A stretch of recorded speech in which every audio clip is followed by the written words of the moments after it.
In 1644, preacher Roger Williams, who had been banished by the Massachusetts Bay Puritans for his ideas on religious tolerance, established the colony of Rhode Island as a religious haven for believers and non-believers alike.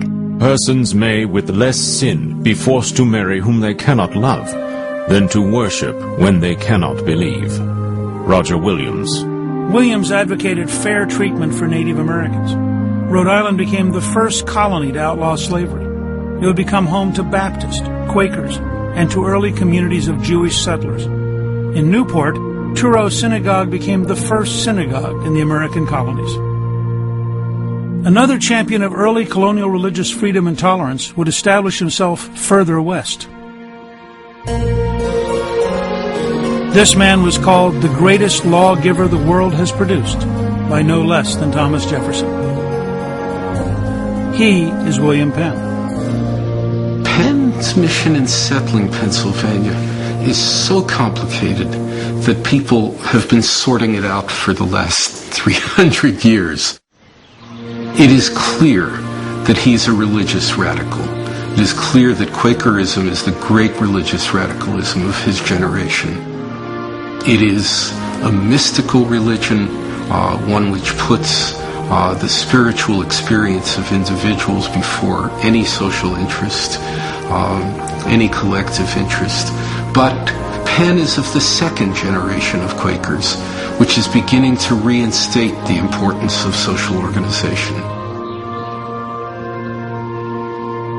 Because they believed that all men were created equal under God and often refused to bow to any earthly ruler, Quakers were considered heretics in late 17th century England. A devout Quaker, William Penn was once disowned by his own father.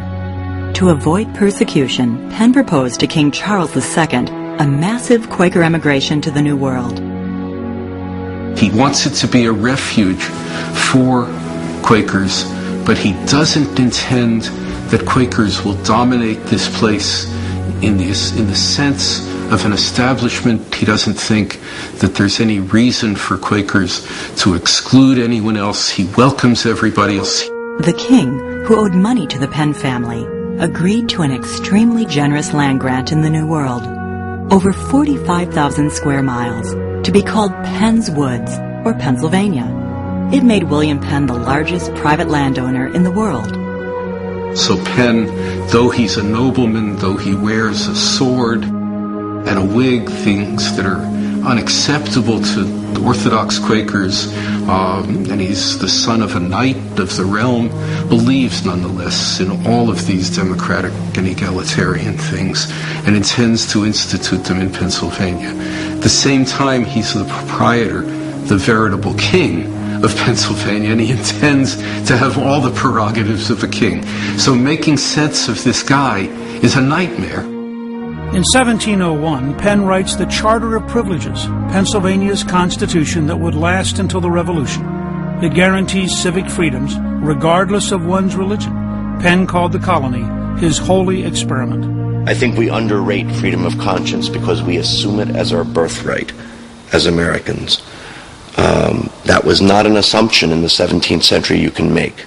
So I think in many respects, as modern Americans, the choices we have in our own faith life are the result of people like William Penn, who saw that compelled faith wasn't in the interest of society at large, government, anything. That if you choose it, it becomes yours.